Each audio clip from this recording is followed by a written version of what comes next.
शिक्षाको जग भनेकै शिक्षक हुन हैन र?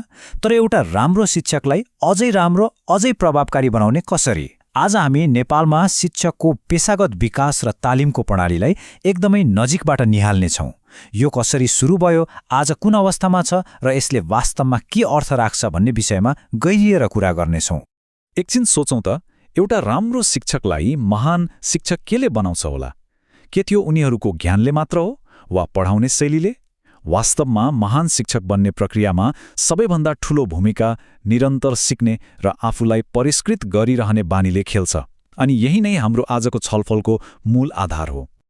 आजको हाम्रो यात्राको बाटो यस्तो हुनेछ।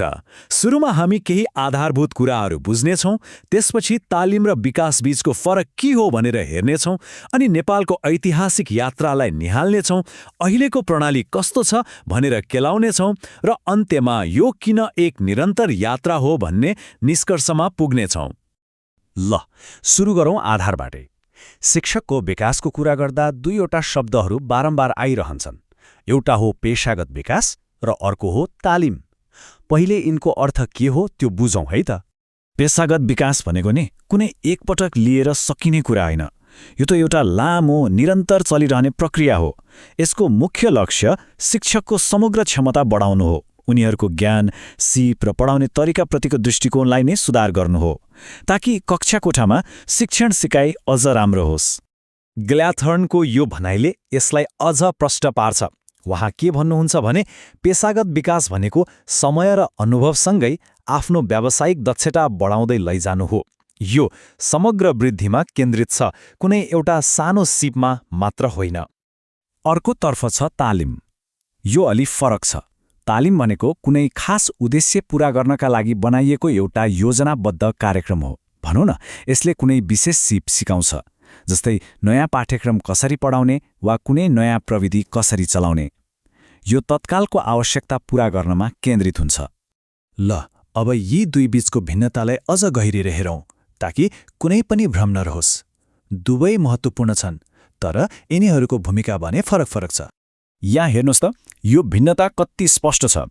तालिम भनेको कुनै खास समस्या समाधान गर्न चाहिने औजार जस्तै हो, छोटो अवधिको र एकदमै लक्षित।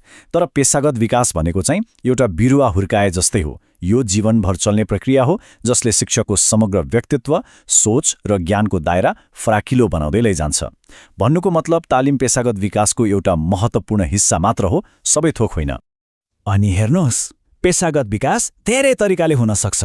औपचारिक तालिम त छँदैछ, तर त्यसबाहेक आफै अध्ययन गर्नु, आफ्नो कामबारे सोच्नु, कक्षा कोठाकै समस्यामा अनुसन्धान गर्नु, सहकर्मीहरूसँग सिक्नु र नयाँ प्रविधिको प्रयोग गर्नु, यी सबै पेशागत विकासकै महत्त्वपूर्ण अङ्ग हुन्।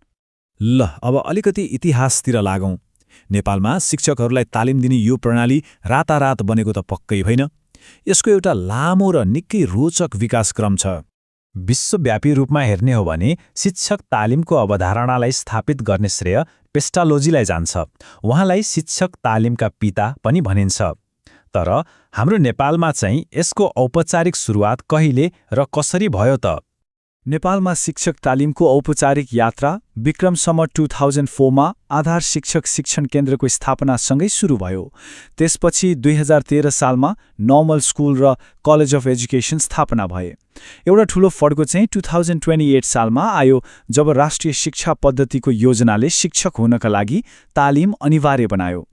त्यसपछि 2050 सालमा एनसिइडी स्थापना भयो र देश सङ्घीयतामा गएपछि 2075 मा यसलाई 7 प्रदेशमा पुनर्संरचना गरियो।